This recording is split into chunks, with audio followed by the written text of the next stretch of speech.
Bueno, hoy vamos a estudiar algo específico, bien específico, que son cómo son las órbitas en un espacio-tiempo tipo Schwarzschild.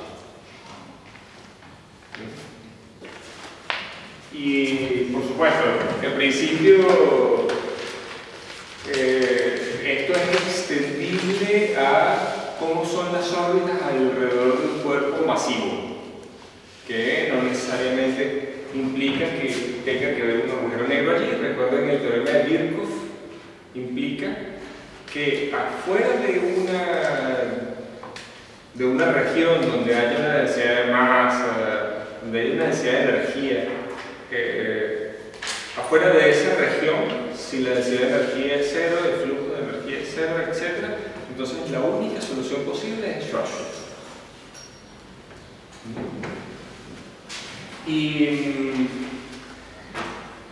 Y para poder describir las órbitas, vamos a hacer una descripción lo más acercada a la mecánica que sea posible. Nosotros, ¿qué hacemos? Bueno, proponemos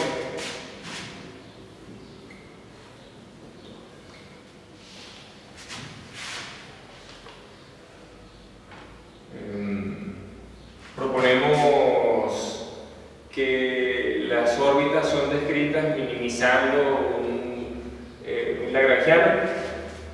Entonces, si vamos a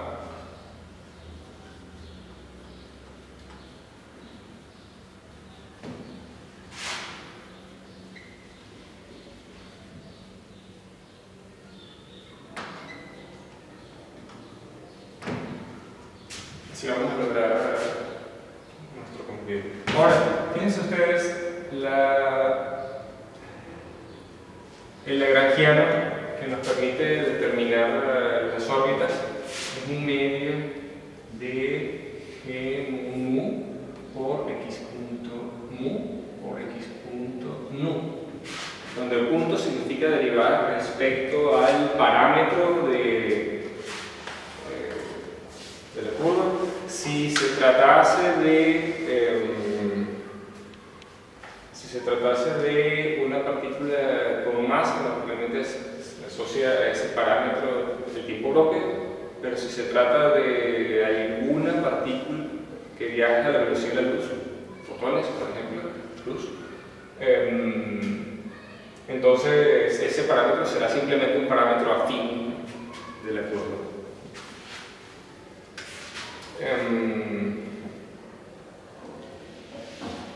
En las coordenadas de Schwarzschild, esto luce como menos un medio de 1 menos 2m sobre r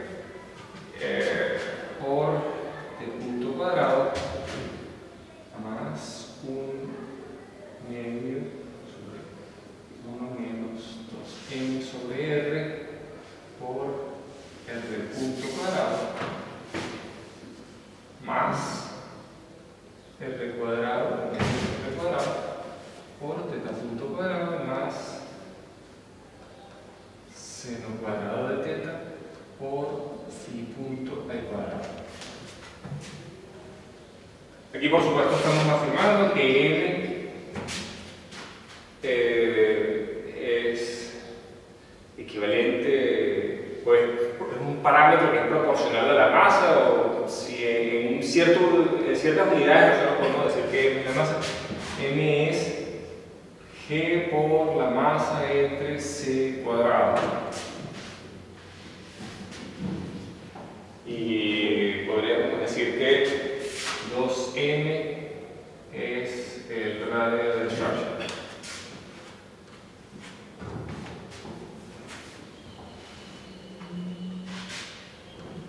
Es común en relatividad general hacer c igual a 1, ¿verdad? Pero también es común hacer g igual a 1. En ese contexto, la masa tiene unidades de 1 sobre metro. Unidades de metro es. Es medio raro,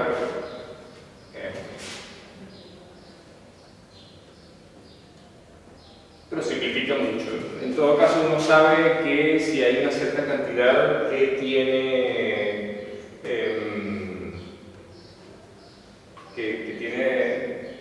que está dada, que representa, qué sé yo, masa y está dado en metros, ustedes saben cómo devolver las unidades simplemente utilizando combinaciones entre G y C. Es algo similar a lo que ocurre en mecánica cuántica. Cuando uno ya está cansado de tanto escribir H barra, llega el momento en que uno omite H barra y sabe que el H barra va allí, pero lo que sería equivalente sería decir que H barra es igual a 1 y con eso está fijando algunas de las unidades en términos de las demás. Pero bueno, sigamos con esto.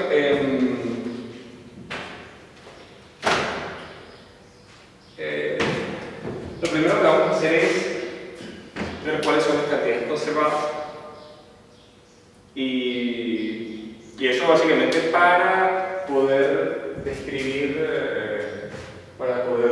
el movimiento en R en términos de una ecuación efectiva, pues una ecuación que solamente involucre cuestiones que tengan que ver con R. Entonces, fíjense ustedes, el lagrangiano no depende de t. Obviamente hay una simetría que llamaríamos, podríamos asociar un Killing a esto, un vector de Killing que sería la derivada con respecto a t. La componente 0 sería 1 y todas las demás 0, ¿no? De todas maneras vemos que a este Killing está asociado una cantidad conservada, o mejor dicho, la invariancia respecto a traslaciones en t está asociada una cantidad mecánica que podríamos sacar de la ecuación de Euler.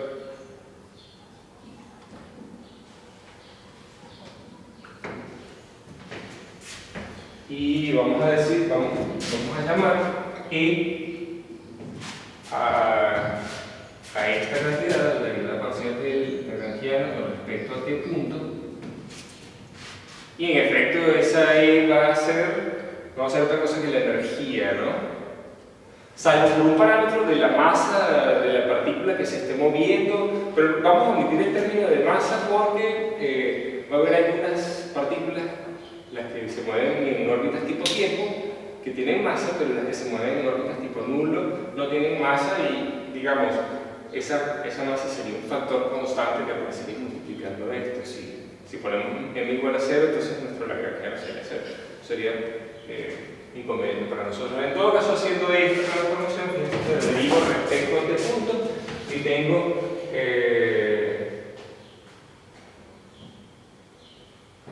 se le llama menos e. Y aquí tengo menos 1 menos 2n sobre r por t punto. Entonces aquí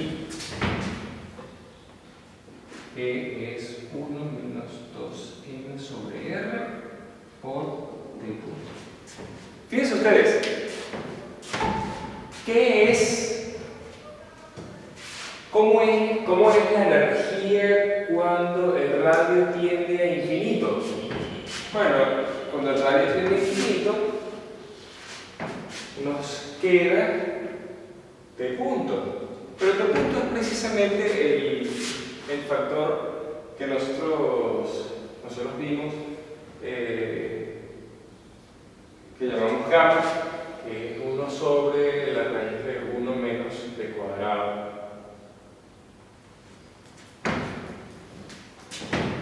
Haciéndose igual a 1.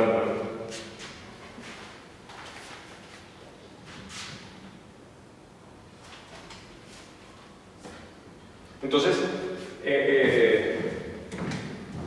Y por supuesto, si metemos la masa y metemos el cuadrado, eso es precisamente lo que es la energía para nosotros. Es gamma por una constante. Eso omitimos una constante. Esta cantidad, en todo caso, es una cantidad que es conservada cuando la multiplicamos por estos dos factores.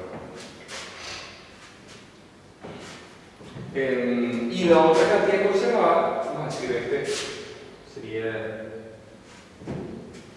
Y otras cantidades conservadas, por ejemplo, fíjense ustedes que las derivadas con respecto a phi de la métrica son iguales a 0, por lo tanto invariancia bajo rotaciones, pero ya vimos con más detalle que en efecto aquí hay una invariancia bajo rotaciones en general. Entonces hay un momento angular conservado. LZ, que es el que puedo calcular tomando derivadas respecto a phi,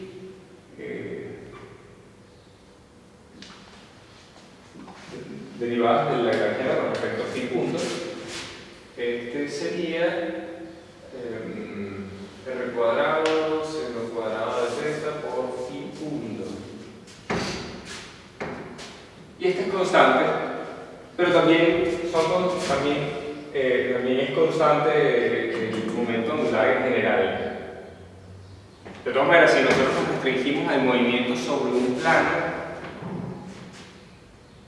o mejor dicho, elegimos el plano de la órbita como el plano z igual a 0, entonces phi es la única cantidad distinta de 0 y las otras no nos importan.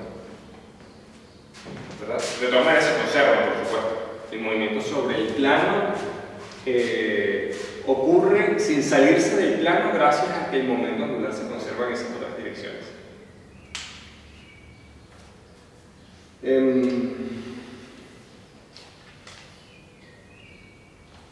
Y por otro lado,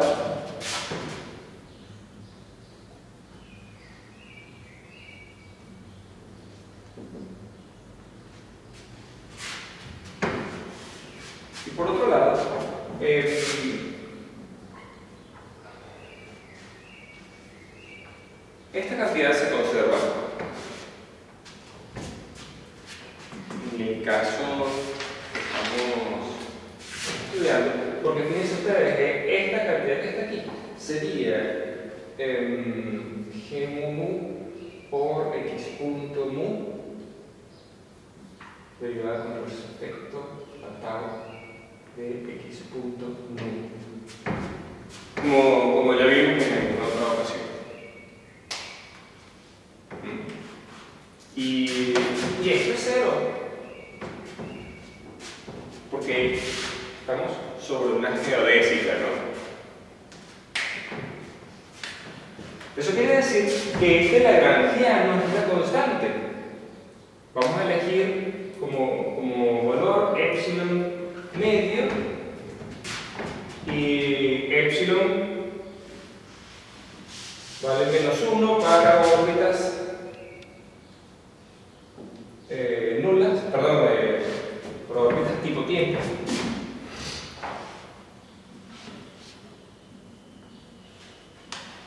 Es decir, cosas que tengan masa, y 0 para órbitas nulas.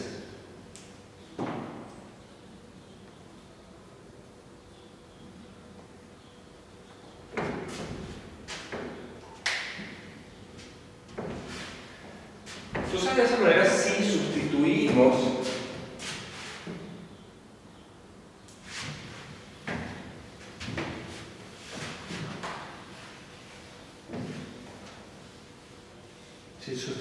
estas cantidades conservadas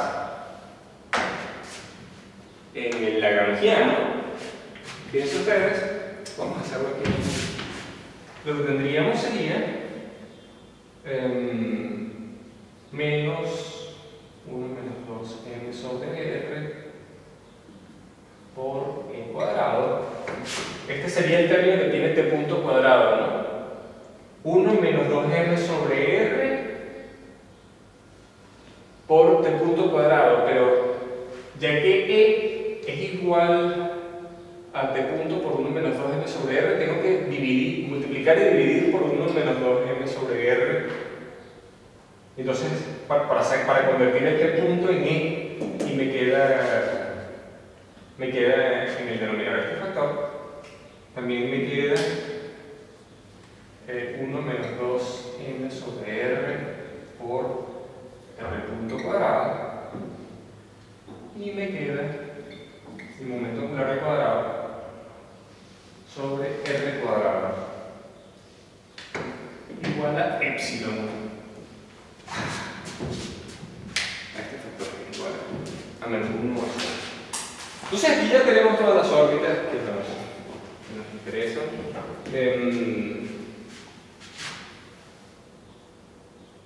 Aquí esto va a mi denominador también, ¿no? Y fíjense que ocurre algo bien simpático. Yo puedo multiplicar todo por 1 menos 2m sobre r, me queda menos e más r punto cuadrado, menos cuadrado, más l cuadrado sobre r cuadrado por 1 menos 2m sobre r igual a 0, no, igual a epsilon, con lo que si yo defino ahora una cantidad que se llama E efectiva,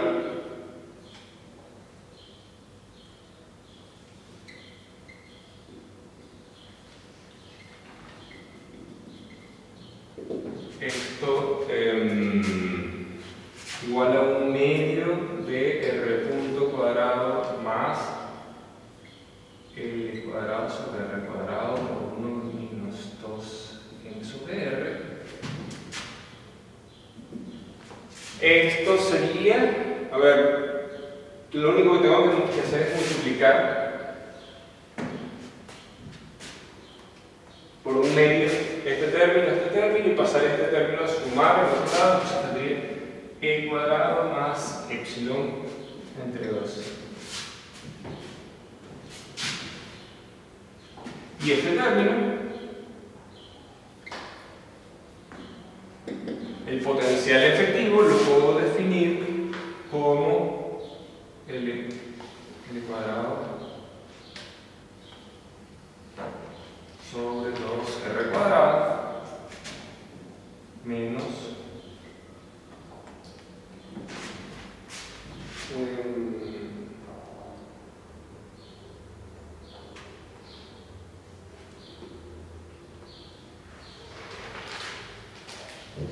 perdón. Yo multipliqué todo menos el epsilon.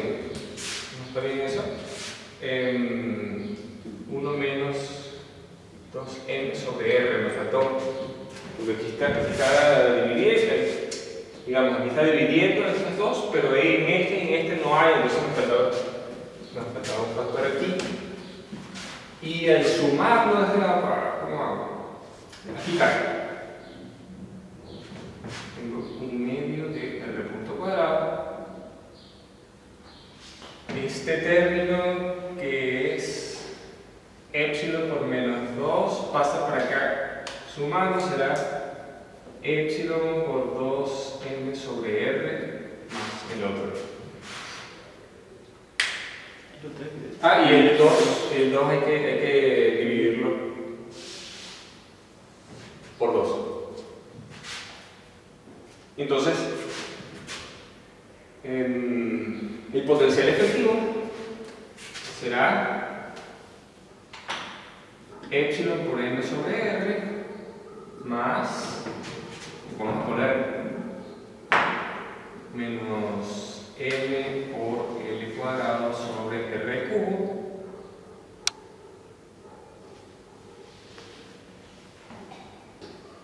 más L cuadrado sobre 2R cuadrado.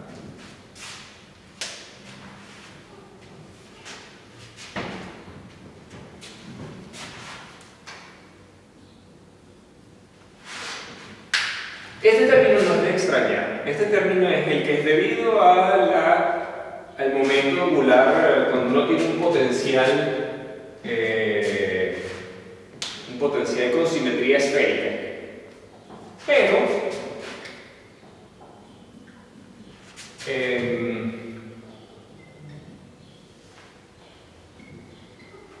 un potencial newtoniano que produjese este potencial efectivo sería epsilon por m sobre r menos ml cuadrado sobre r al cubo. Es decir, el potencial newtoniano es modificado por esta otra cosa.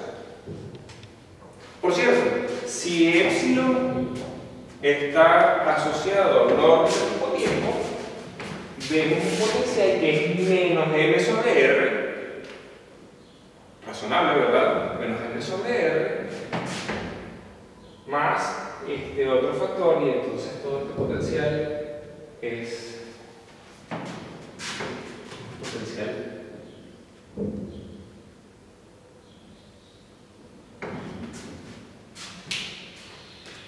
que es atractivo. Por supuesto, si añadimos el otro factor, dependiendo de cómo sea el otro factor, puede ocurrir, tal vez hice el dibujo muy pequeño, pero vamos a poner aquí B efectivo. Aquí podemos tener un potencial que va disminuyendo. Aquí en esta región predomina el término menos m sobre r, pero luego, en la medida que r se hace más chico, este término se hace más importante. Este sigue siendo pequeño, dependiendo por supuesto de los parámetros, ¿no? Este puede hacerse más importante, y si el tercer término no existiese, el potencial sería como usualmente para las órbitas newtonianas. Esto se va a infinito y entonces alguna partícula viajando, digamos que la inercia es un R muy grande, se podría acercar tanto como quisiese al origen, pero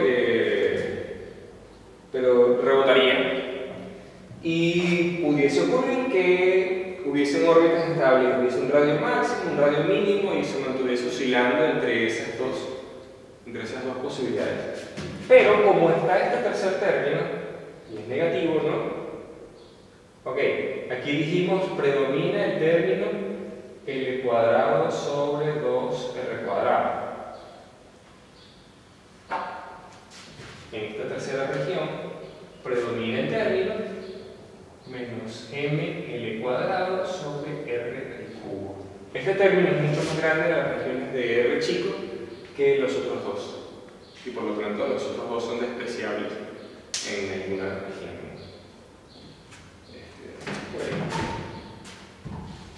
Entonces la modificación crucial que puede haber es que cuando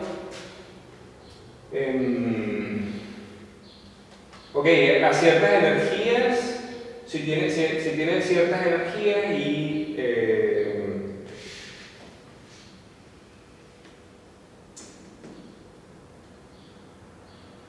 si tiene ciertas energías de manera que no sobrepasa la barrera de energía, entonces obviamente va a rebotar. Pero fíjense ustedes que en la altura de esta barrera de energía depende del momento angular de la partícula. Es decir, que si tiene un momento angular muy bajo, esta barrera no va a existir. Y pueden haber situaciones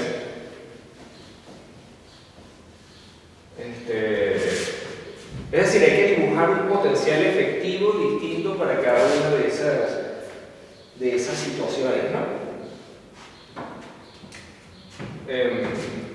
Entonces, bueno, en principio podemos considerar este potencial pudiera tener a lo sumo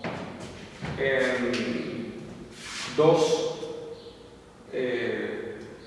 puntos, un máximo y un mínimo, ¿no? Dos puntos de inflexión. Esto, por aquí tengo calculado.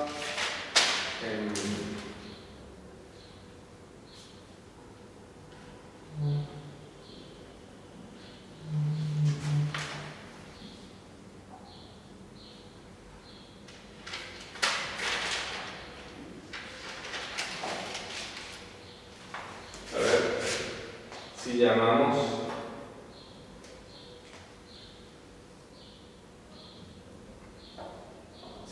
a esto R menos y a este lo llamamos R más, ¿verdad? Que serían los puntos donde sería posible una órbita perfectamente circular. Tendríamos R más o menos igual a L cuadrado sobre 2N más por 1 más o menos la raíz de 1 menos 12N sobre L al cuadrado.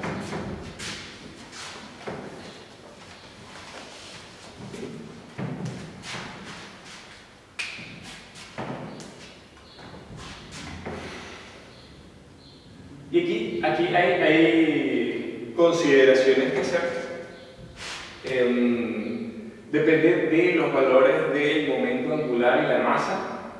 Si esta cantidad es la cantidad dentro de la raíz es positiva o es negativa, ¿no? Entonces, hay dos casos: si L sobre M es mayor que 12 y si L sobre M es menor que 12. En el caso de la igualdad, no sería tan relevante. Fíjense ustedes lo que haría.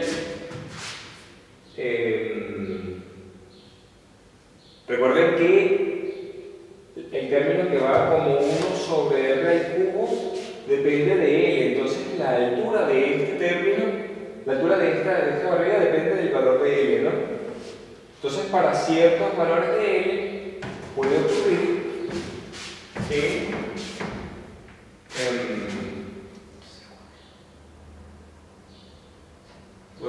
que R más y R menos sean iguales. En el caso de la igualdad, ¿no? L sobre M igual a 12. Y lo que ocurre con el potencial es que viene por aquí, hay un punto de inflexión donde hay una órbita inestable.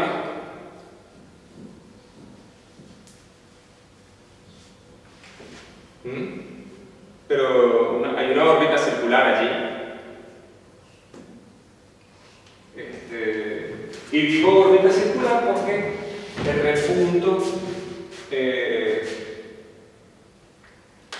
punto pudiera ser 0. Perdón, podría ser constante. R punto sería 0, de manera que la órbita se mantenga en un R constante.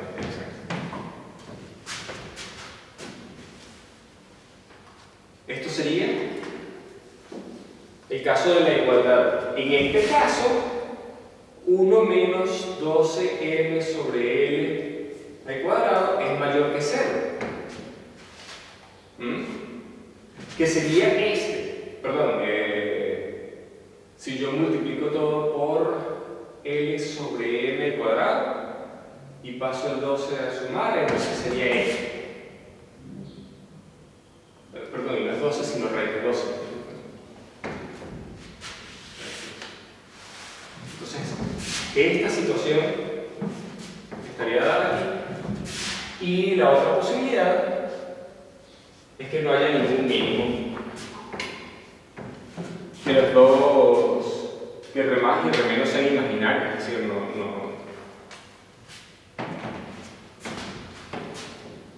no representen un máximo y un mínimo.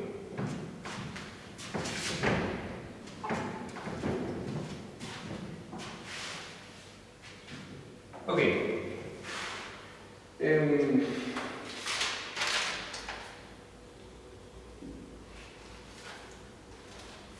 ¿Cómo es la situación en el caso en que epsilon sea distinto de 0? Aquí estábamos estudiando epsilon igual a menos 1. ¿Cómo sería el caso en que epsilon sea igual a 0? Bueno, tenemos exclusivamente estos dos términos.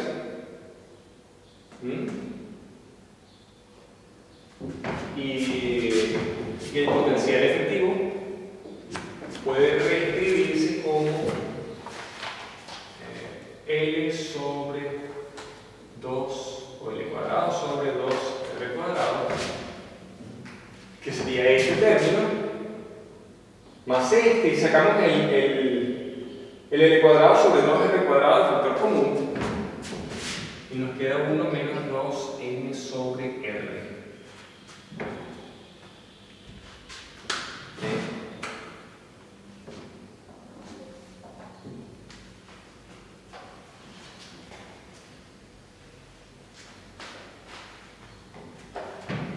Entonces aquí directamente podemos ver que no hay un mínimo del potencial, no van a haber órbitas circulares estables, porque el potencial crece de esta forma.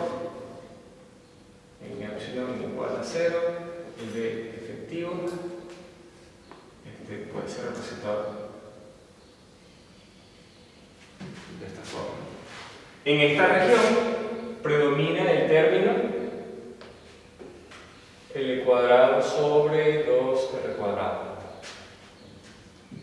Y en esta otra región predomina menos M por L cuadrado sobre R cubo. ¿Eso queda claro? Entonces, ¿qué es lo que puede ocurrir con las órbitas en los distintos casos? Bueno, primero vamos a ubicar los distintos escenarios. Fíjense ustedes, normalmente las órbitas de los haces de luz, vamos a empezar por el caso epsilon igual a 0. Para hacer este análisis cualitativo, y luego nos dedicamos más al caso con epsilon igual a menos 1, por el caso masivo. Entonces, lo que ocurre para las órbitas nulas es que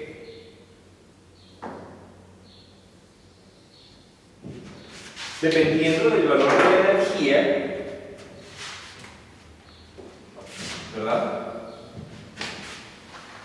Un haz de luz que venga disminuyendo su valor de R puede llegar hasta un valor del potencial, y simplemente sería deflectada por la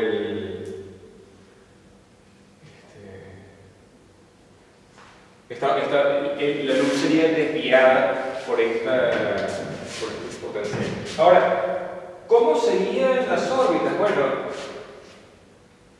en el caso que el potencial fuese 1 sobre R cuadrado, es decir, que fuese L cuadrado sobre 2R cuadrado, en este caso particular, resulta que, como en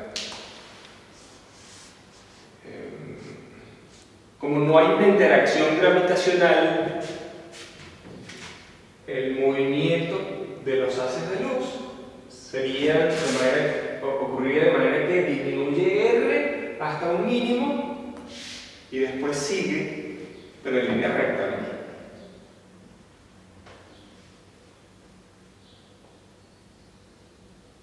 ¿no? Es decir, el haz no sería deflectado estado. En este caso, dado que hay pequeñas modificaciones debido al término que predomina en esta región, en este caso, uno podría poner el centro de esta forma y digamos que tenemos una curva, una trayectoria que es paralela a una recta de esta forma y viene viajando en esa dirección. Esas pequeñas modificaciones del potencial que son dadas por este término producen cambios de aquí en adelante. Claro, aquí estoy trazando un rayero, no tiene sentido decir que aumente y disminuye. Se va a producir una deflexión. Lo que ocurre en realidad es que hay un ángulo de deflexión. Vamos a llamarlo delta phi. Pero ¿qué exactamente o cómo exactamente es ese ángulo? No lo vamos a estudiar todavía. Otra posibilidad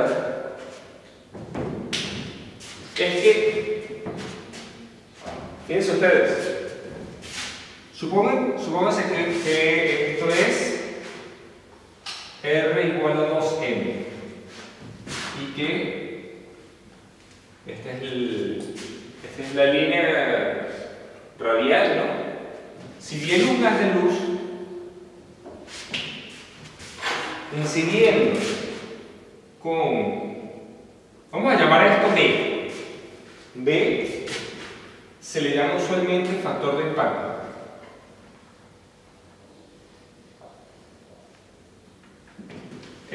Si viene con un B menor que 2m, menor que el radio de Schwarzschild, obviamente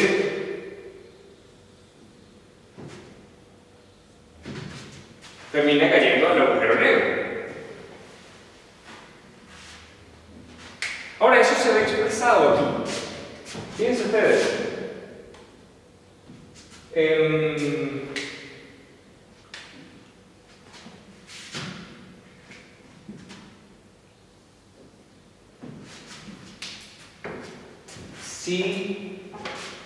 Si L hay bueno, vamos a estudiar algunas de las propiedades de este potencial como tal. ¿Cuándo cambia de signo el potencial?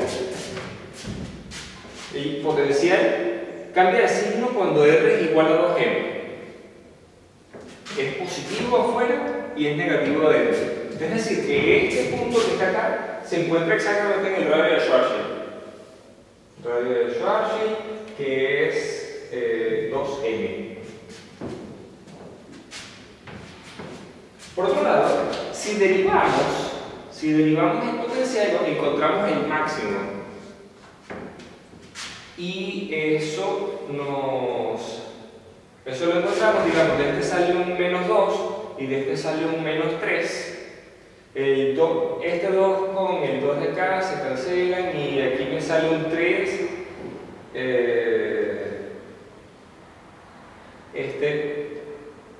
Este 2 con este se cancela y nada más me queda el 3. Y entonces la derivada del potencial se hace 0 es cuando 1 menos 3m, perdón, 1 menos 3m sobre r igual a 0.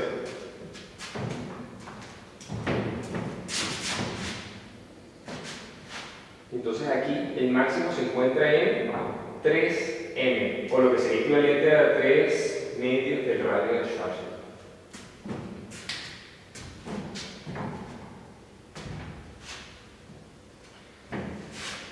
Fíjense lo que esto implica.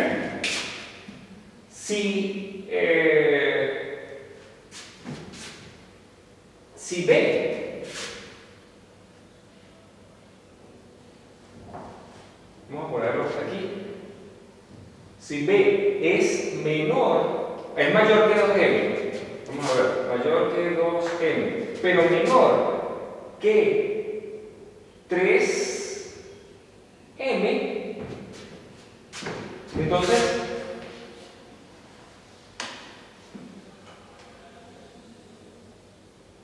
orbitará en espiral, porque no será deflectado por el agujero negro. Es decir,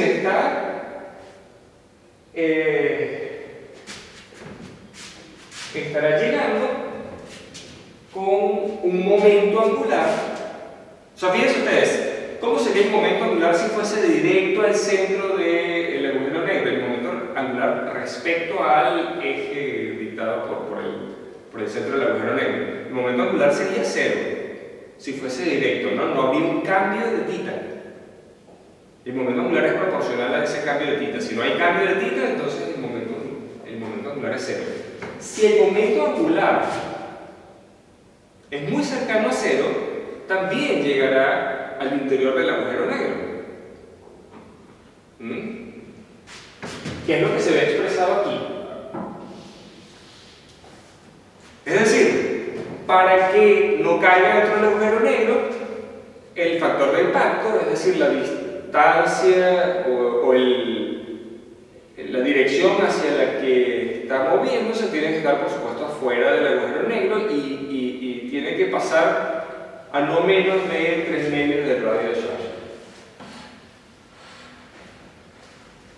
Entonces, toda la luz que vaya dirigida hacia el agujero negro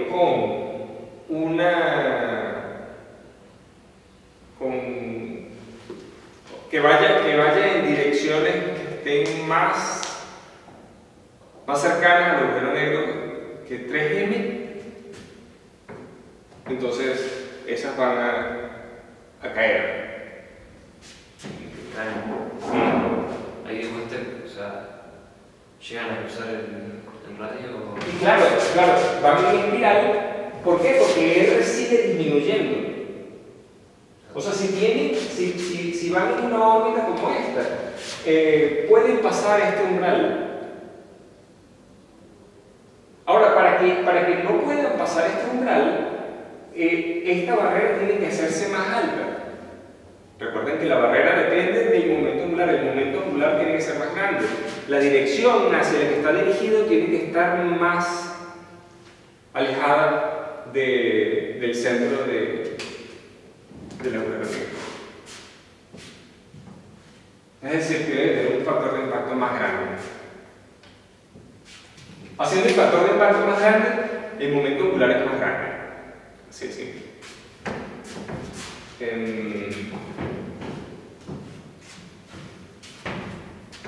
Y por supuesto están las situaciones en que pueda pasar lejos del agujero negro, pero esas se encontrarán en esta región. Los haces de luz van a encontrarse con esta barrera de potencial y van a verse reflejados.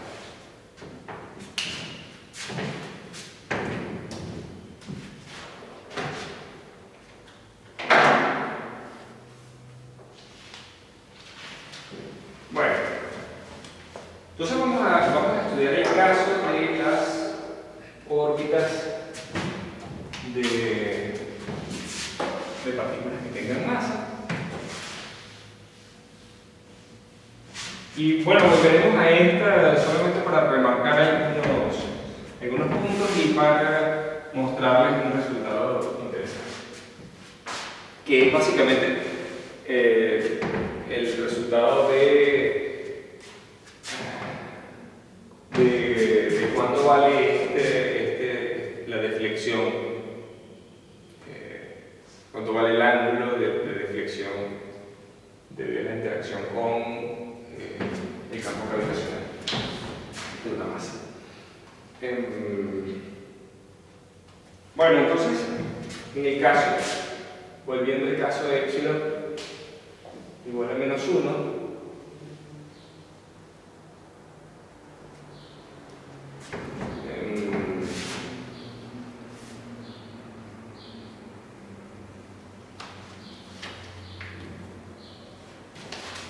estudiar las órbitas.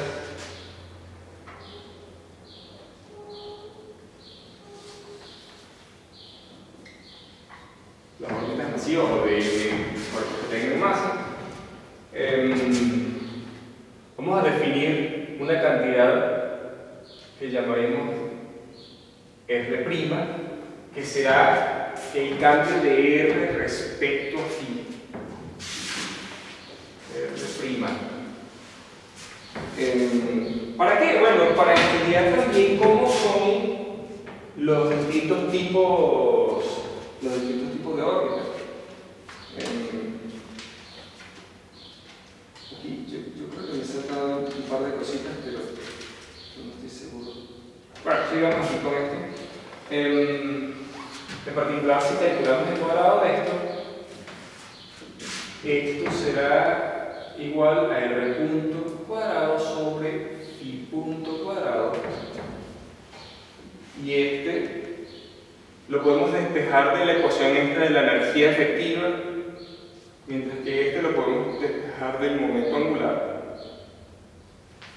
Esto es 2 veces la energía efectiva menos el potencial efectivo entre el momento angular al cuadrado sobre R a la 4, vamos a poner este cuadrado aquí y ponemos el cuadrado sobre R cuadrado, L sobre R cuadrado.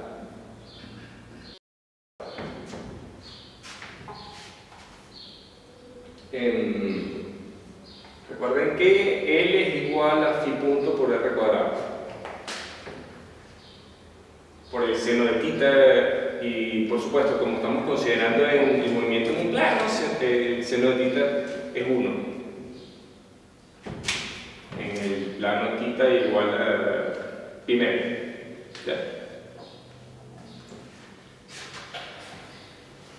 Ahora,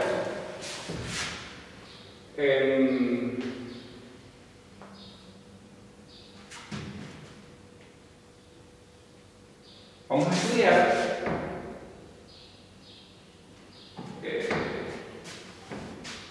vamos a estudiar el posible caso de que la energía efectiva sea menor que 0, pero R se encuentre dentro de un rango que vamos a llamar R1 y R2. Sería el potencial efectivo. Entonces, por supuesto, continuamente la partícula se va a encontrar en ese rango, ¿no? R se va a encontrar siempre en ese rango. Y ahora lo que ocurre en el caso de que el potencial sea de la forma tradicional, aquí domina el término, ¿cómo se llama? L cuadrado sobre 2R cuadrado, y aquí domina el término menos M sobre R. Lo que ocurre es que las órbitas que van entre un R1 y R2 pueden ser descritas en términos de las órbitas de una elipse. De hecho, las cónicas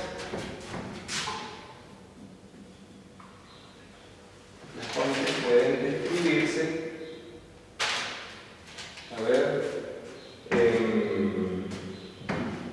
en términos de un parámetro que se llama la excentricidad.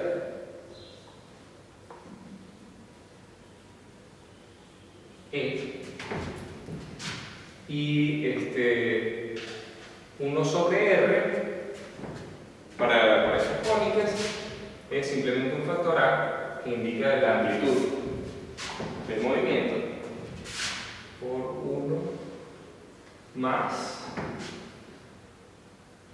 E por el coseno de θ.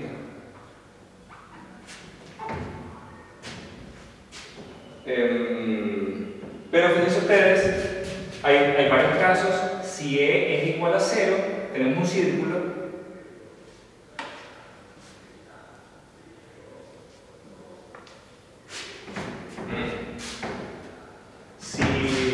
Si E está en el rango entre 0 y 1, tenemos una elipse.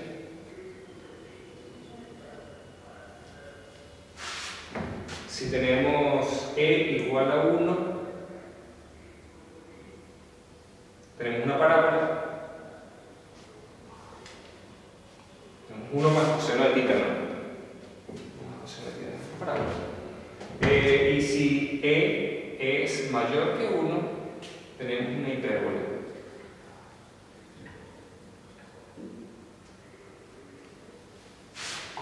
En particular, si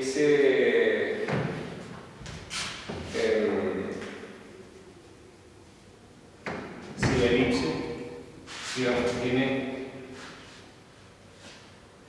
radio mayor A y radio menor B, entonces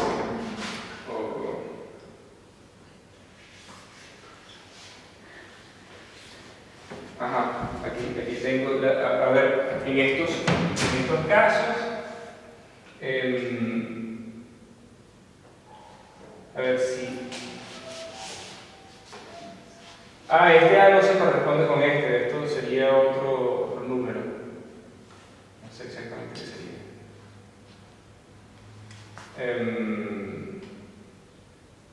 Lo cierto es que en este caso la excentricidad es igual a la raíz de 1 menos radio menor sobre radio mayor al cuadrado.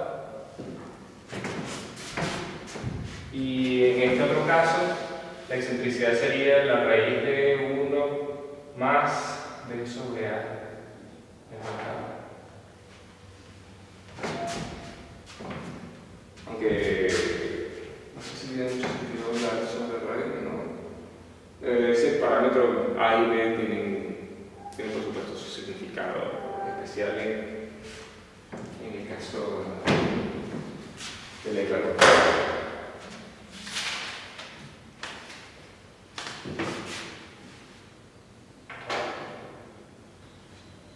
Por supuesto, ustedes saben que el movimiento es elíptico y ocurre de esta forma en el caso newtoniano. Ahora, ¿qué ocurre en este caso? ¿Qué ocurre en este caso? Lo primero que vamos a hacer es que vamos a estudiar a ver cómo son las ecuaciones de movimiento.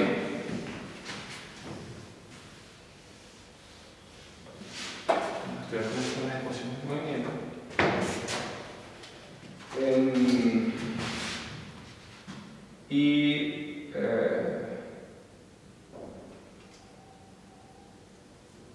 A ver, el delta phi.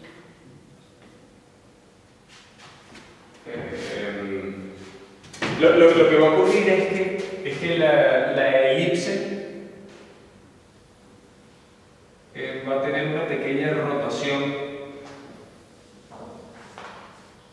por cada vuelta. En particular, fíjense ustedes, lo que ocurre es que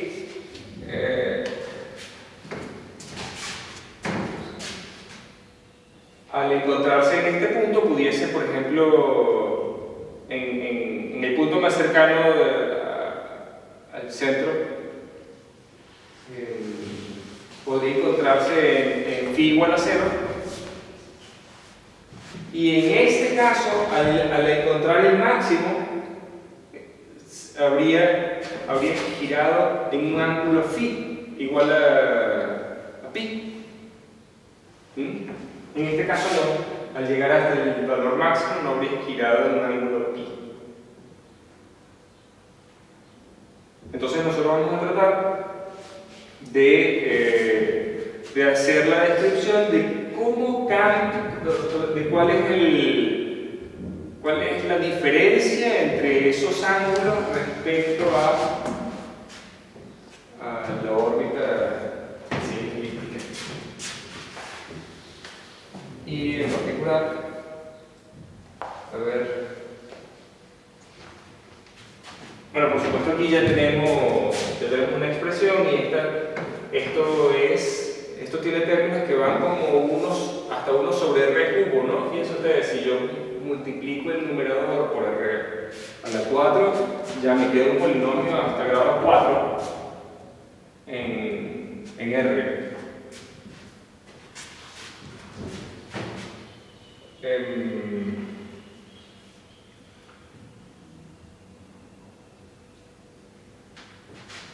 En particular,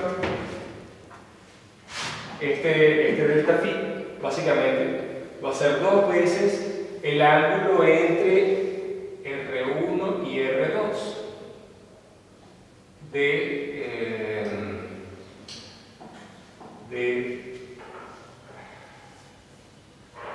phi entre dr por dr. Y esto es 1 sobre el r' que yo acabo de definir allá.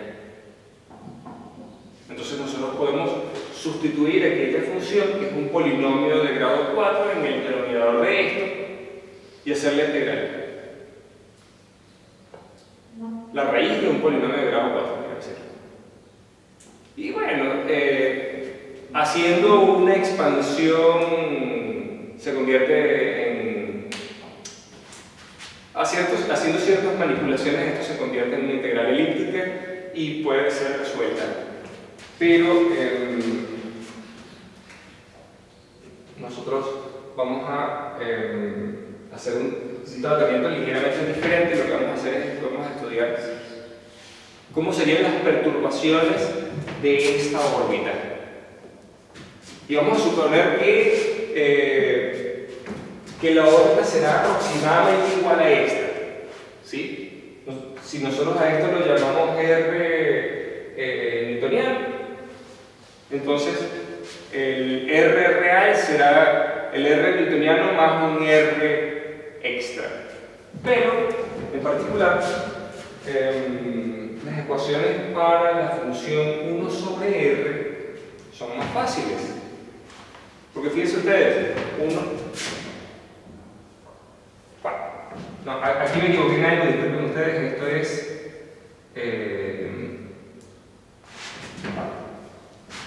puse 1 sobre R y no era eso, aquí va A y esto es 1 sobre R. Ahora sí,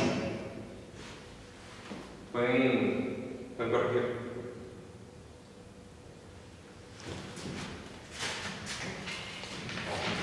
Si yo decido elegir una variable que se llame U, que sea 1 sobre R, en la nueva situación, ¿no?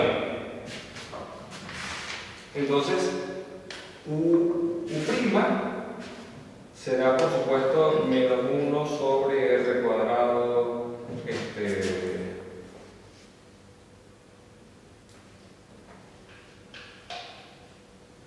por R'. Pero esto que aquí es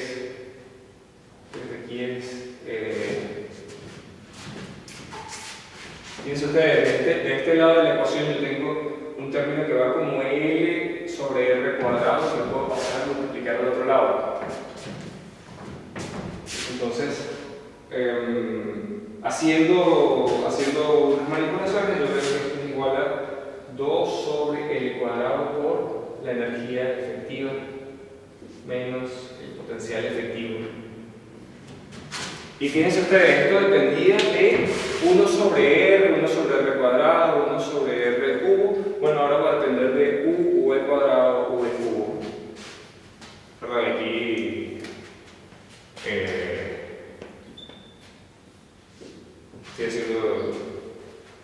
estoy fallando en eso. Me faltaba ese cuadrado.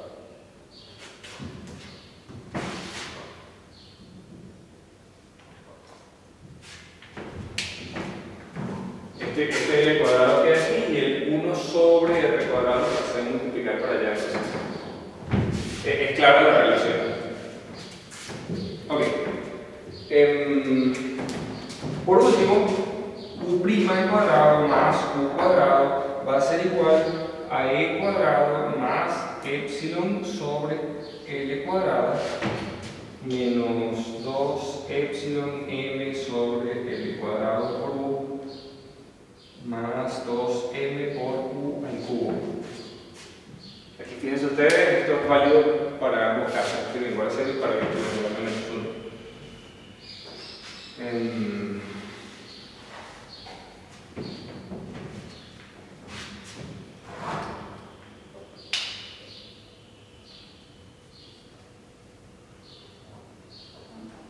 Y si derivo respecto, vamos a hacer a ambos lados en esta misma ecuación, pero voy a hacer un color diferente para que se note. Voy a derivar respecto a phi. Si derivo respecto a phi, entonces aquí me sale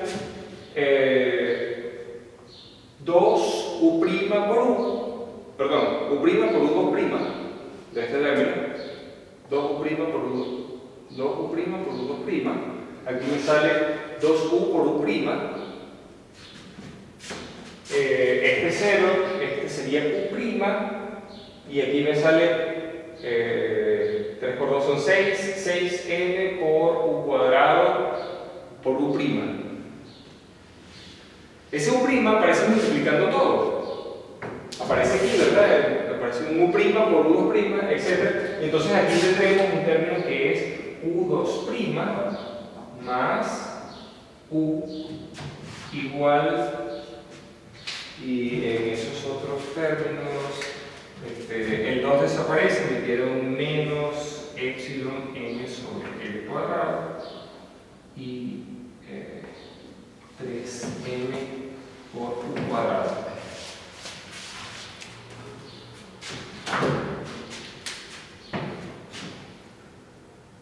Bueno, este es el término que no está. Este es el término que no está cuando consideramos esta situación. Entonces vamos a proponer que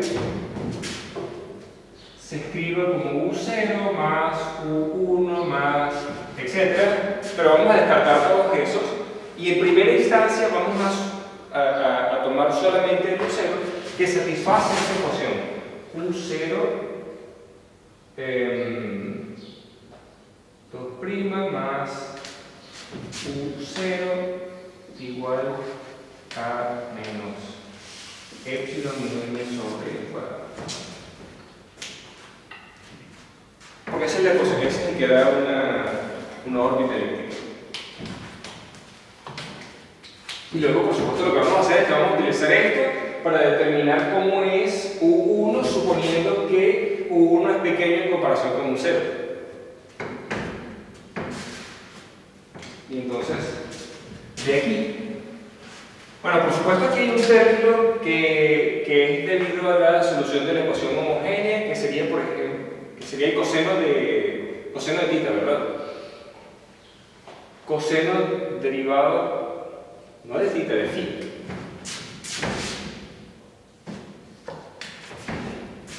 Coseno derivado respecto a phi 2 veces sería menos coseno. Más coseno sería 0. Entonces esta parte es debido a la solución homogénea. Y luego está la constante. Y la constante debe ser igual a la del otro lado. Porque la constante al derivarla se hace 0 y nada más queda la que viene de aquí. Entonces, u0 será menos epsilon n sobre el cuadrado más el coseno. Es positivo, entonces decimos 1 más e por coseno de phi.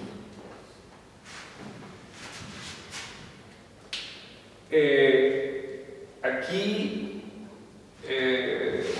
me estoy concentrando en el caso menos 1, entonces vamos a ponerlo así. Me estoy concentrando en el caso de epsilon igual a menos 1. Yo no podía haber sacado este término de factor común en el caso epsilon igual a 0 porque multiplicaba todo. La solución u igual a 0 no era lo que yo estaba buscando, ¿no? Lo que estaría buscando sería, bueno, en el caso epsilon igual a 0, epsilon igual igual a menos 1, y epsilon igual a 0 sería, esto es 0, sería, podríamos usar el seno de phi, la constante, vamos a llamarla u igual a d, o 1 sobre d, por seno de phi. Seno de phi o coseno de phi, no importa. Vamos a utilizar cualquiera de las dos. De hecho, tenemos una combinación lineal, ¿no? Ahí. Phi menos phi seno. Tenemos una constante y tenemos otra constante. Entonces, en realidad puede ocurrir alrededor de cualquier eje. Porque tanto el seno como el coseno son soluciones.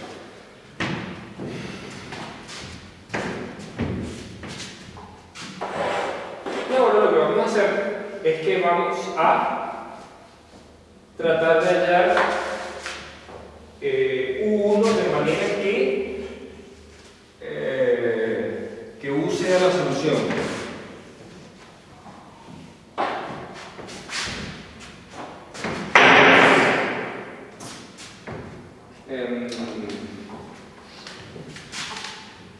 Ojo, aquí no fue que se hizo una teoría se hizo teoría de perturbaciones, no, simplemente se propuso que U0 es la solución elíptica y que este término ya lo tomaremos en cuenta cuando sustituyamos esa otra expresión. De todas maneras vamos a considerar que U es pequeño respecto a U0. U1 es pequeño respecto a U0. Entonces, ok, a ver, al sustituir,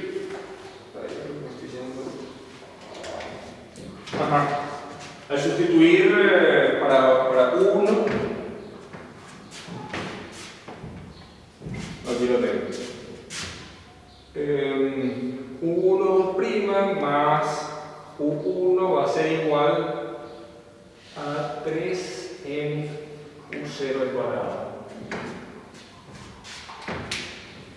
Este término, por supuesto, queda inmediatamente satisfecho, aparece, digamos, se cancela con el término del U0. La parte homogénea del U0, que sería el coseno, desaparece aquí en el U2' más U, y solamente nos queda U0 más U1 al U0 al cuadrado. Pero ahora vamos a descartar el término, vamos a descartar los términos U0 por U1 y etcétera. Podemos decir, aquí faltan correcciones, pero vamos a considerar a ver cómo son las primeras correcciones de esto. Entonces, por supuesto, si ponemos el término U0 por U1, tendríamos un coeficiente que sería una frecuencia, ¿verdad? El término U0 por 1 lo podemos meter para acá, y entonces tendríamos 1 menos ese coeficiente que dependería de phi. En extremo complejo resolver ese tipo de problemas. Entonces mejor nos quedamos con este y después podríamos seguir estudiando estas otras órbitas.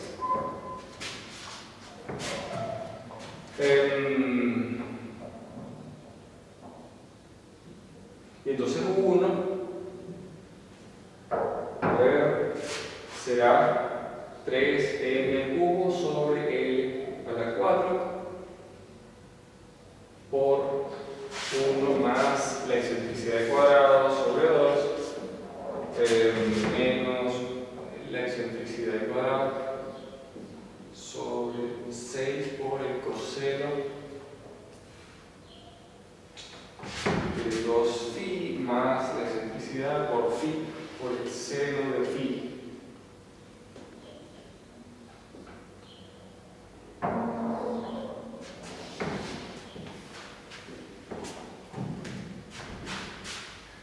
Este término en particular tiene algo muy interesante, y es que no es periódico. obviamente, ¿no? Al dar una vuelta en 2pi,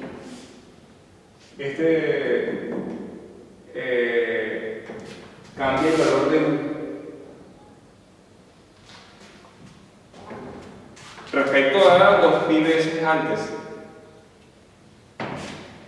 Ok, cuando uno escribe u completo, u de phi, esto sería aproximadamente igual. Vamos a considerar, vamos a descartar este tipo de modificaciones, vamos a enfocarnos en las modificaciones que produce este término en la solución. Tendríamos una solución que es m sobre el cuadrado por 1 más e coseno de phi más 3m cuadrado, perdón, 3m cuadrado.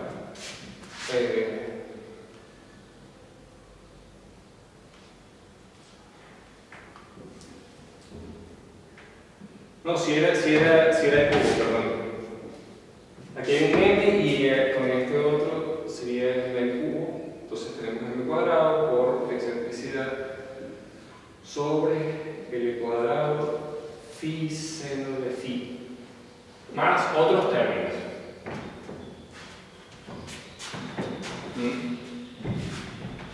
Esos otros términos serían como este, con coseno de phi, y también habría otros que corregirían la excentricidad y corregirían la amplitud de la órbita, pero vamos a concentrarnos en estos que hacen que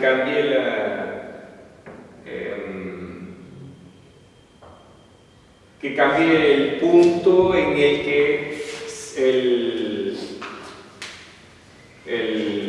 planeta, por ejemplo, o el objeto que está orbitando el otro.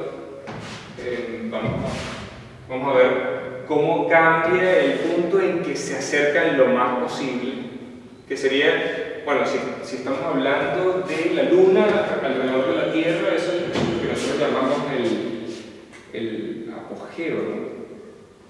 Perigeo. En el caso del Sol, nosotros lo llamamos perihelio, y para un astro cualquiera, para cualquier otra estrella, se le suele llamar el periastro. También uno podría centrarse en la posición del punto más lejano de la órbita, que sería, en el caso de la Luna, ese sí sería el apogeo. En el caso, porque es el punto en que está más lejos de la Tierra, en el caso del Sol, ¿cómo es que se llama eso? Se llama afelio, el afelio. Y por ahí lo noté, en el caso de un astro cualquiera, eso se llamaría no me acuerdo.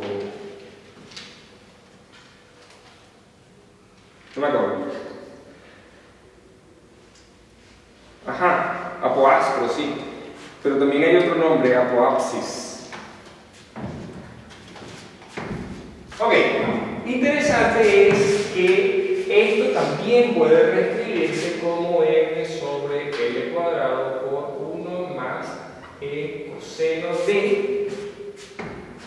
Y ahora este que está aquí este término que está aquí puede escribirse como un término que corrige al anterior. Aquí sería menos 3m cuadrado sobre l cuadrado por phi.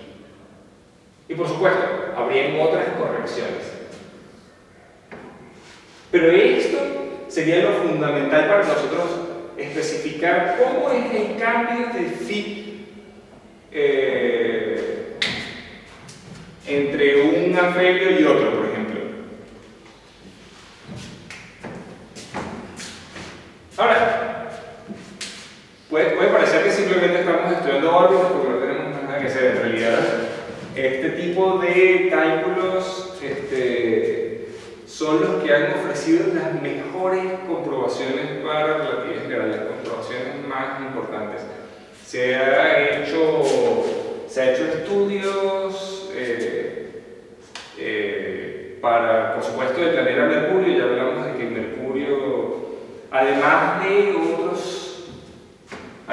otros efectos que estuve leyendo al respecto, y uno de los efectos es debido a que estamos haciendo mediciones de la órbita de Mercurio respecto a un sistema de referencia que es acelerado, que es el nuestro, y estamos utilizando como referencia la línea del equinoccio de la Tierra. Entonces, ya por ahí hay unos 5025 segundos de arco por cada siglo. Claro, tenemos ya bastante más de 2 siglos midiendo con precisión las trayectorias de Mercurio, ¿no? Entonces, 5025, por supuesto, son muy notables, pero la observación general de cómo se traslada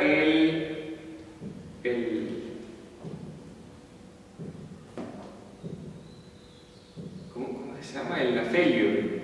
¿Cómo se traslada el afelio de Mercurio en el tiempo?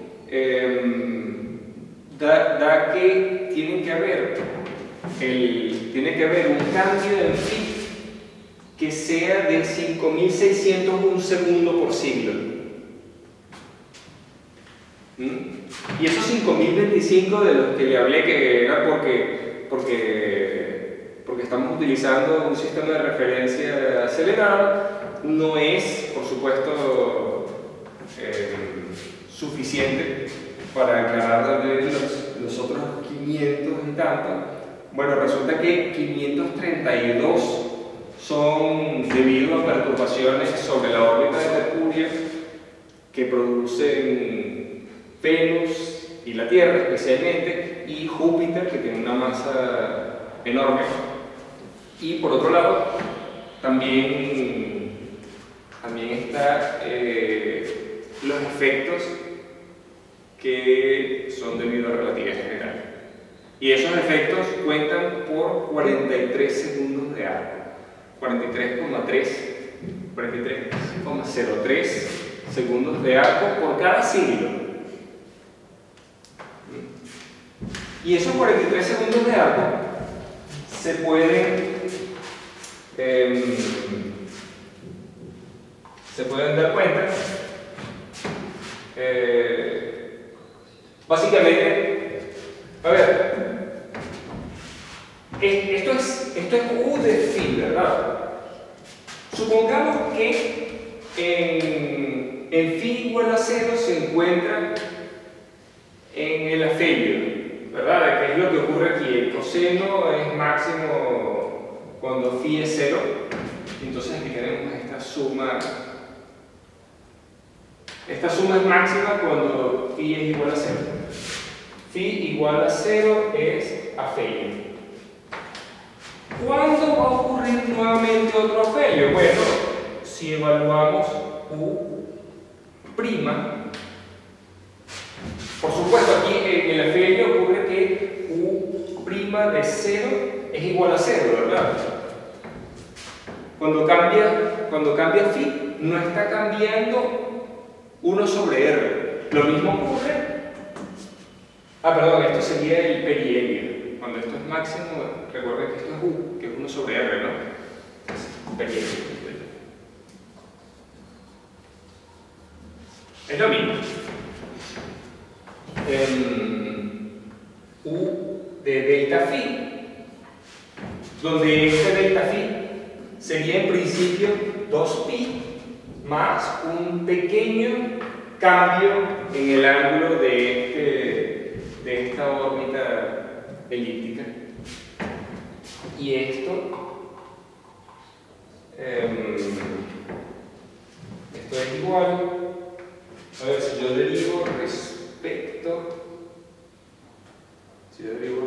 a phi, me queda por supuesto nada más el término, será m por e sobre l cuadrado por 1 menos 3n cuadrado sobre l cuadrado por el seno de phi. Bueno, seno de 2pi, perdón, no sería de delta phi mayúscula, sino de delta phi, porque es exactamente lo mismo, ¿no? Y creo que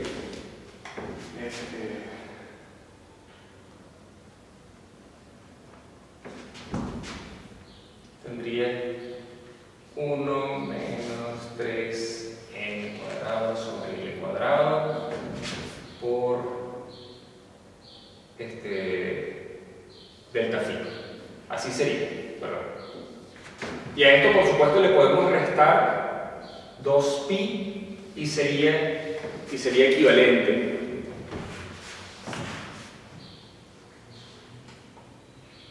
Pero entonces, delta phi sería 2pi sobre 1 menos 3m cuadrado sobre l cuadrado, que es lo mismo que 2pi más 6pi por m cuadrado sobre l cuadrado más otros términos que son diferenciables.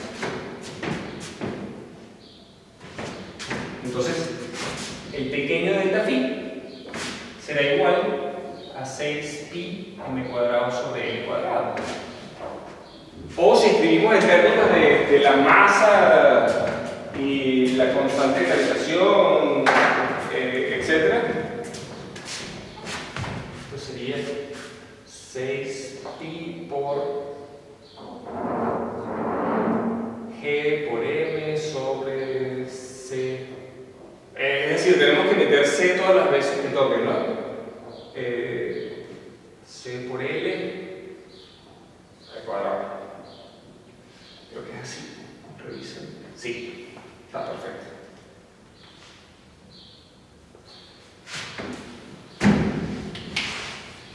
Equivalentemente, eso se puede dar en términos de la excentricidad, que es básicamente la cantidad que uno observa en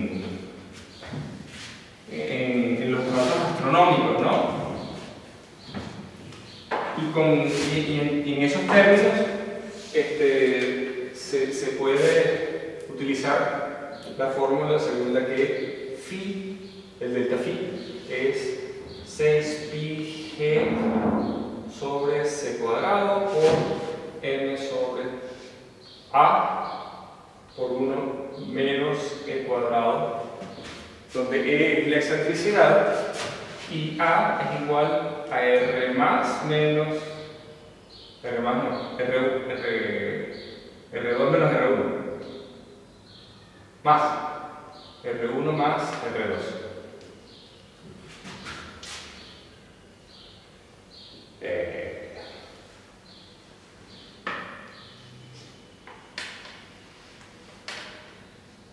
Es decir, el radio chico más el radio grande,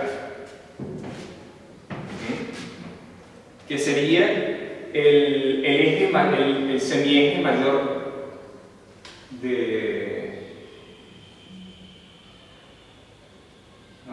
el eje mayor de la elipse.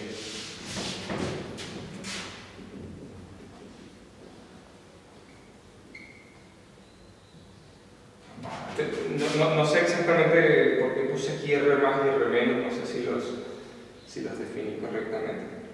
Bueno, en todo caso, para Mercurio, si uno evalúa los datos, estuve buscando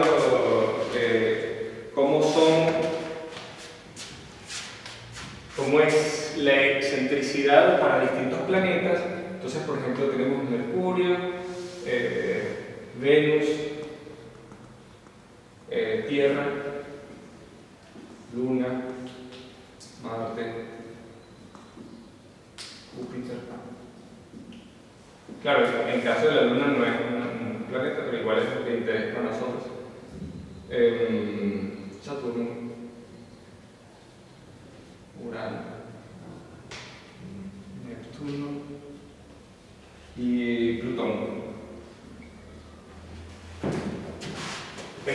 Mercurio tiene una excentricidad de 0,2056. Venus de 0,0068. Tierra 0,0167. 0,0549. Marte sería de 0,093. Júpiter se está desviando ligeramente. Júpiter sería de 0,048. Hay más números, por supuesto, pero son más relevantes, yo creo. Saturno sería de 0,054. Urano tendría una órbita de 0,047. Neptuno de 0,008. Plutón de 0,2488. En todo caso, la órbita de Plutón, aunque tenga una excentricidad comparable con la de Mercurio, en realidad no es afectado por esto, porque el término que va como 1 sobre el real cubo es en extremo pequeño. Mejores comprobaciones de relatividad general se podrían alcanzar con órbitas que pasasen más cerca del Sol y que tuviesen una excentricidad más grande, por supuesto. Es el caso de un asteroide, a ver, aquí yo por ahí copié los datos de ese asteroide, creo que se llama Icarus. Aquí está. Icarus fue descubierto en 1949 por una de estas sondas espaciales de la carrera espacial.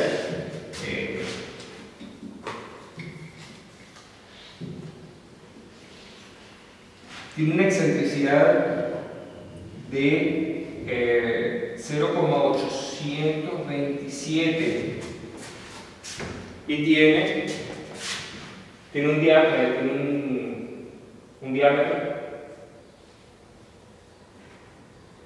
de 1,4 kilómetros. O sea, es extremadamente pequeño, pero tiene esta órbita y tiene una órbita que pasa por adentro de la órbita de Mercurio y pasa por afuera de la órbita de Marte. Es decir, atraviesa las órbitas de Mercurio, Venus, Tierra y Marte. Imagínense cómo es.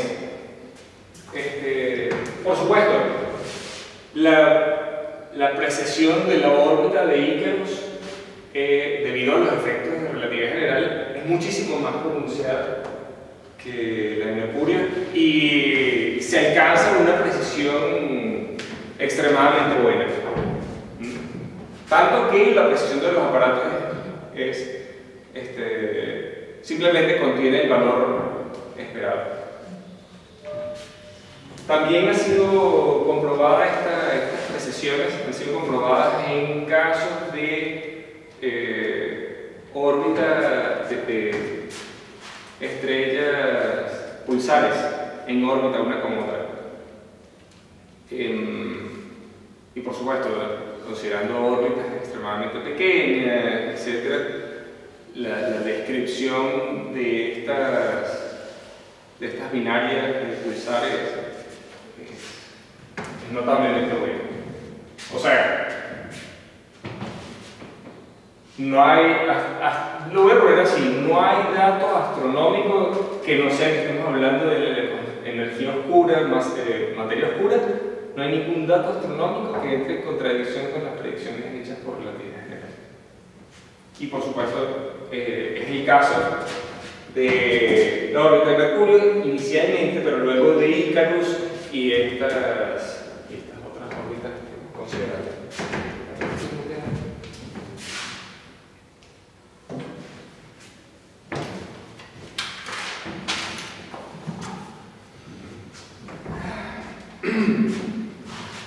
Bueno,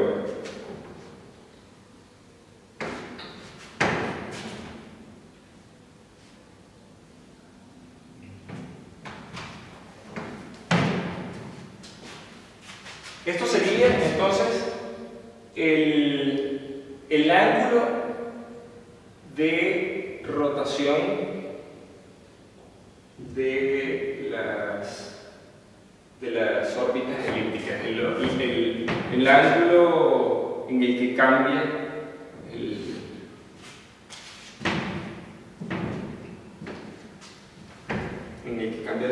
la órbita, y por eso se le llama el ángulo de precesión de la órbita. Ahora,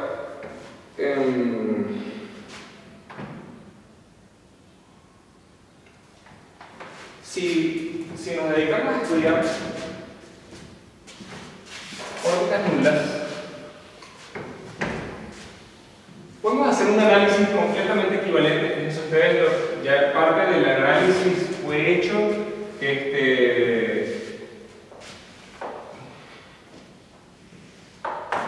Tenemos que la ecuación general que habíamos planteado para U en términos de epsilon, por ahí está, si epsilon es igual a 0.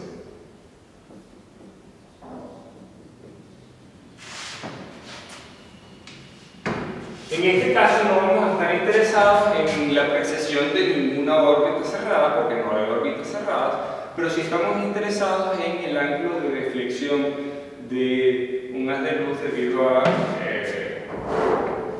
la interacción gravitacional. Y esto, por supuesto, se haría utilizando la misma ecuación que planteamos. También tendríamos que considerar U2' más U igual a menos epsilon n sobre L cuadrado más 3m por U cuadrado. Y por supuesto, si decimos U es igual a U0 más U1, donde U0 más U es igual, perdón, más U0 es igual a 0. Aquí tenemos esta solución que podemos escribir como, ¿cómo sería? U0 igual a 1 sobre b por el seno de phi. Fíjense ustedes cómo es esa órbita, cómo es. Supongamos que aquí está el centro del agujero negro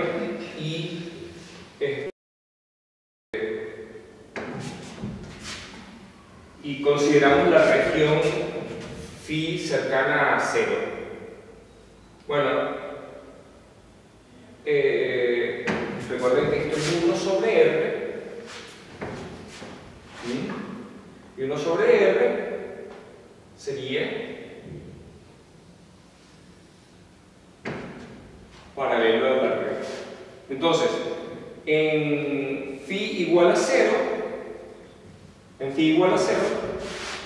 tenemos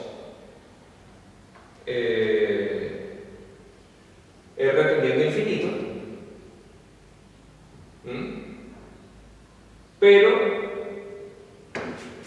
digamos, fíjense ustedes, si esto es b y esto es r, aquí tenemos un ángulo phi. El seno es cateto opuesto sobre hipotenusa, pero y la hipotenusa y el cateto adyacente son equivalentes. Entonces esa órbita es bastante precisa. Bueno, es decir, quiero decir, B sobre R se puede relacionar al seno de θ usando esa relación, por lo menos para tener grados. Entonces B sería el parámetro de impacto, es decir, qué tanto hacia el agujero negro está pegando. Y bueno, cuando phi va a pi, el seno se vuelve a hacer 0 y 1 sobre, es decir, 1 sobre el radio se hace 0 y r se va a infinito otra vez. Entonces, sí, efectivamente, hay una recta. Esto es lo que ocurriría sin los efectos gravitacionales. Ahora con los efectos gravitacionales,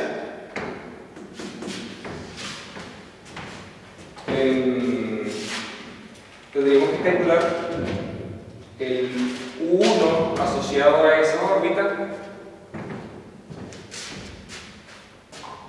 Entonces, U igual a U0 más U1 sería 1 sobre B seno de phi más 3m sobre 2b cuadrado por 1 menos 1/3, perdón, más 1/3 de coseno de 2 phi.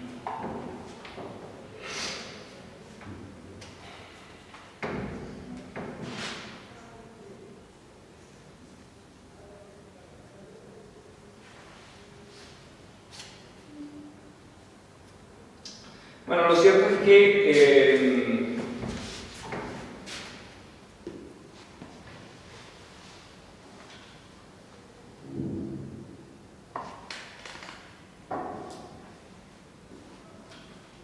uno puede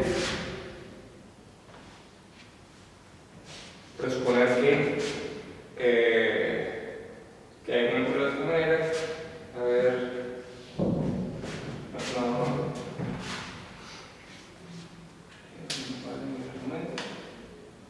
¿qué pasa?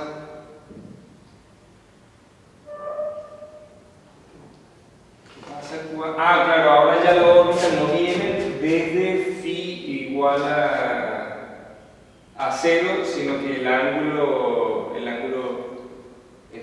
cambió. Lo importante es ver aquí cuando U se hace 0, ¿no? Y se hace 0 en un cierto phi y se hace 0 en el phi siguiente que tiene más. O sea, ese mismo phi más pi más un delta phi. Si proviene. Entonces lo cierto es que uno puede averiguar dónde se hace 0 esto y dónde se hace 0 en los alrededores de ese ángulo inicial más pi. Y lo cierto es que uno sacando la cuenta bien como corresponde, sin hacer mucho detalle, yo no quiero mostrarlo en este momento, el ángulo de deflexión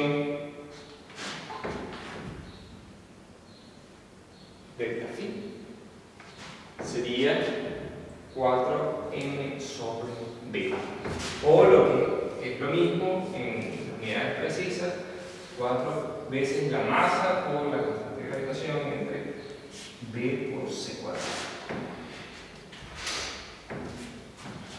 Y es por supuesto esto lo que observamos en el caso de las órbitas nulas de las estrellas que pasan cerca del Sol, por ejemplo. Este efecto, al efecto de la distorsión de la luz,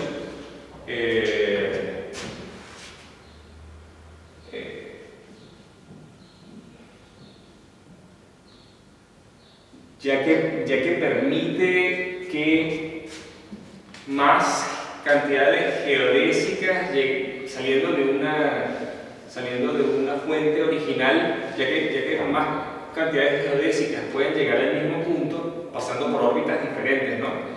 Entonces llega a ocurrir que la luminosidad de la fuente se ve aumentada porque las distintas órbitas convergen cuando pasan a través de un campo gravitacional. Digamos, si estuviésemos viendo algo que estuviese en aquella dirección, exactamente sobre aquel eje, y nosotros nos encontrásemos aquí, no solamente veríamos, por supuesto, a una distancia b, con un factor de impacto b, en realidad ese factor de impacto b en realidad va a estar en relación al radio de la estrella, ¿no? Pero si es de algo que se encuentra extremadamente lejos, nosotros podríamos llegar a verlo también por aquí abajo, por ejemplo, y veríamos múltiples fuentes. Entonces, por eso es que se le llama a este factor de magnificación y incluso de multiplicidad de fuentes, se le llama efecto de lente gravitacional.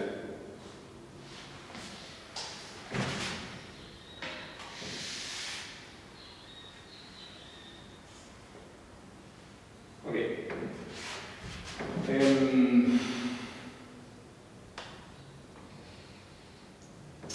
Bueno, terminamos por hoy.